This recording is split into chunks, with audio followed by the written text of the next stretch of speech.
West ইন্ডিজের সঙ্গে হারের ফলে আইসিসি থেকে মহা দুঃসংবাদ পেল বাংলাদেশ। বিস্তারিত জানতে ভিডিওটি না টেনে সম্পূর্ণ দেখার অনুরোধ রইল। ওয়ানডেতে দাপটীয় শুরু, টি-20তে মলিন পারফরমেন্স টাইগারদের কাছ থেকে এমন পারফরমেন্স সত্যি প্রত্যাশাজনক নয়। যুগ যুগ ধরে ক্রিকেট খেললেও বাংলাদেশের উন্নতি অধপতন, কখনো উন্নতি কখনো বেহাল অবস্থা। ওয়েস্ট ইন্ডিজের বিপক্ষে সিরিজের প্রথম টি-20 টসে জিতে বোলিং করার সিদ্ধান্ত বাংলাদেশ অধিনায়কের। বাংলাদেশ বোলাররা উজ্জ্বল পারফরমেন্স করলেও ব্যাটিংয়ে ছিলেন মলিন।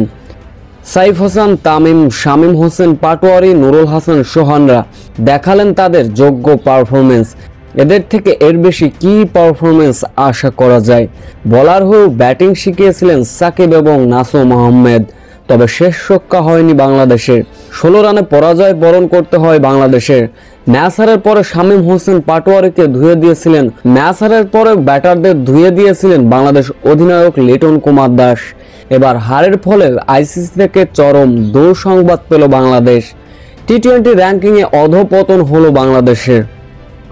টি-20 র্যাঙ্কিংয়ে সবার উপরে রয়েছে ভারত, দ্বিতীয় অবস্থানে অস্ট্রেলিয়া, তৃতীয় অবস্থানে ইংল্যান্ড এবং চতুর্থ অবস্থানে নিউজিল্যান্ড।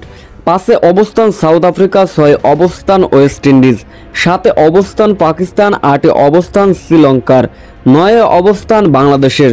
যেখানে কিনা বাংলাদেশের 2টা পয়েন্ট পাওয়ার কথা ছিল, সেখানে 2টি পয়েন্ট হারিয়ে পয়েন্ট টেবিলে 9 অবস্থান ইতিমধ্যে বাংলাদেশের।